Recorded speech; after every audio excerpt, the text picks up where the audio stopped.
don't know if you can see me or not, but tonight we are having Dutch oven, like potatoes and cabbage and all sorts of delicious, like pork chops, apples, yeah, over the fire.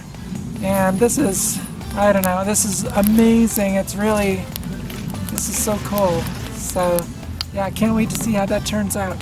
I can't wait to see if you can see me on camera. That's what I can't wait for.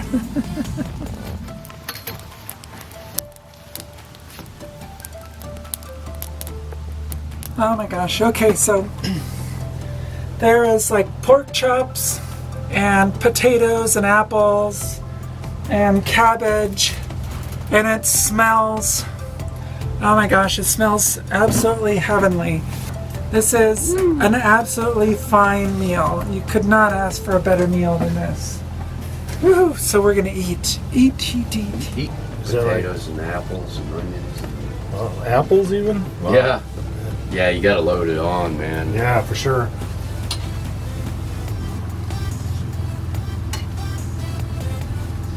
This is one of my favorites back in Virginia on the farm. Potatoes rock, man. Have some.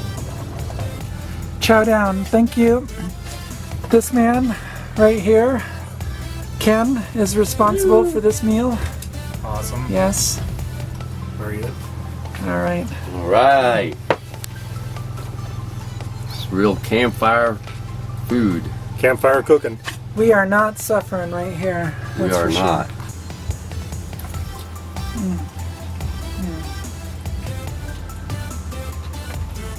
Excellent. Excellent. Very good. Awesome. And simple. All right, Ken, what is this? You gotta, everyone is gonna wanna know this recipe. In your Dutch oven, you put a, well, there's 3 people eating, so I did 3 apples, a big onion, and I chopped the onion up coarse. The apples I cored and chopped into slices, and then quartered or half the slices. So big chunks, everything's big chunks. 4 or 5 potatoes, big chunks, and then about a half a cabbage, 3/4 of a cabbage. Slice that up, threw it in the Dutch oven, and then put the pork chops on top, and salt and pepper in there, a little olive oil. What else? I think that was it. Really simple. Takes 10 minutes. Well, And it then sit around the yeah. fire and have fun. Watch Well, it it cook. tastes amazing. It does. It does. All right. It's a great, good German recipe. Awesome. And Dutch ovens are just great ways to cook over fire. They are. Absolutely. Once you learn. Ooh. Oh. Potato. Ooh.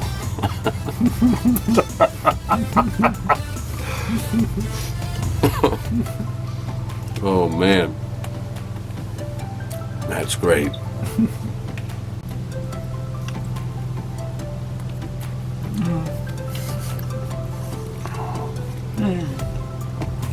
Oh, amazing. Excellent.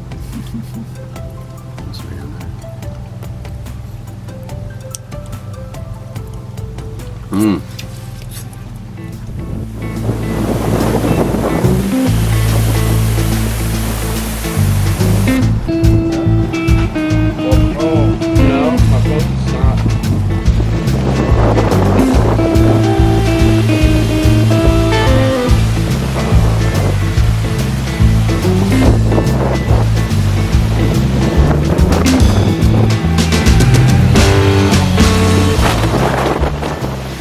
I don't know if you can hear me. Gosh, this windstorm is just crazy. It's really crazy. So this is the town square. Yeah, this is the town square. Some interesting art and other stuff. So there's a great alley of art right over here.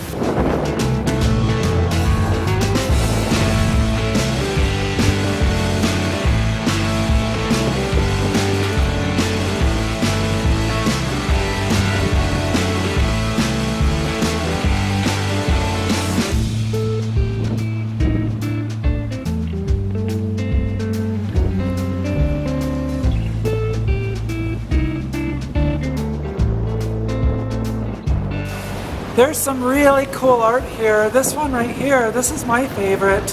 I think it's super cool. But yeah, there's a whole alley of art here, so. There's a lot of really good street art out here. And this is one of them, but you have to get the right perspective. So there's a pair of shoes over there, and we're gonna walk over there. And we're going to get the perspective that was intended by the artist. I'm standing in the shoes, and you're supposed to see a bunch of there's a Gila monster on the sidewalk, and there's a bunch of animals in the clouds and the mountains. So yeah, I'm going to give you a good 10 or 15 seconds to look at all of it.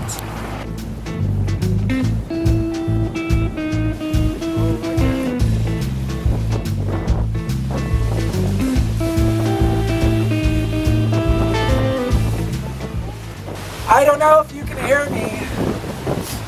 I am standing in front of this huge pit mine, but there's a storm coming in right now, a major storm.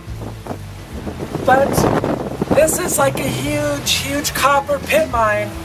It is 1.5 miles across to the other edge, and it's 1,200 feet deep. The water in the bottom, the water pool is 120 feet deep. And if you were to zigzag, going down the little zigzag route down the side, from top to bottom, it would be 32 miles. Yeah, this is a big mine. And it's really windy. Oh my gosh, it's gotten really windy here.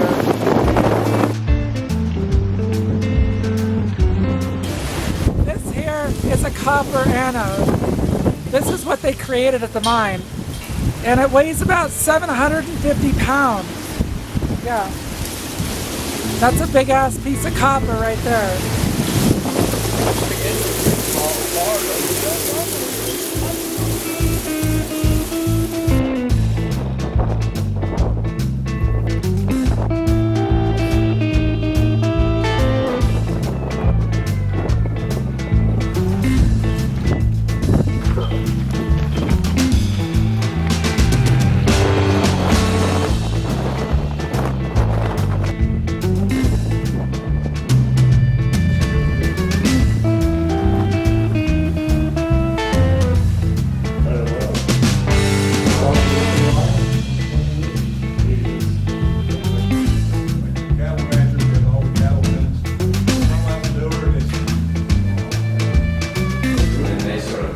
This is the AJO Historical Museum, and it's kind of a hodgepodge of lots of different historical items and time periods, so it's really interesting though.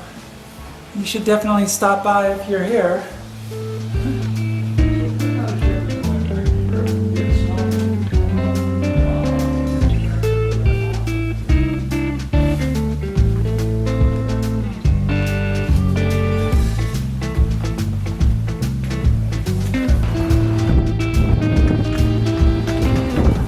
Well, this is really trippy. I was just driving through town and I saw this. This is actually the movie set for the film The Man Who Loved Cat Dancing with Burt Reynolds. Yeah, just sitting here in AJO. It's kind of cool.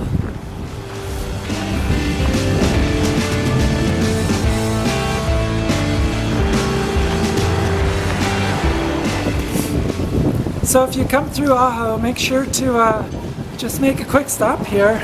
At least look at the huge hole in the ground that used to be a mountain. Yeah, that's right, the mount.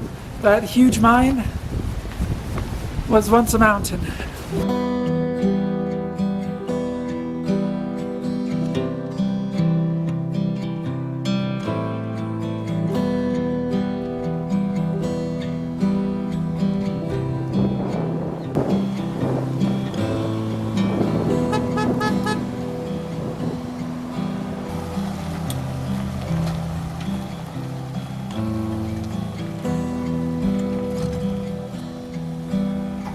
this morning, Randy and Ken took off, which was a serious bummer. Randy and I, we've been hanging out for like over 5 weeks since the second day of RTR.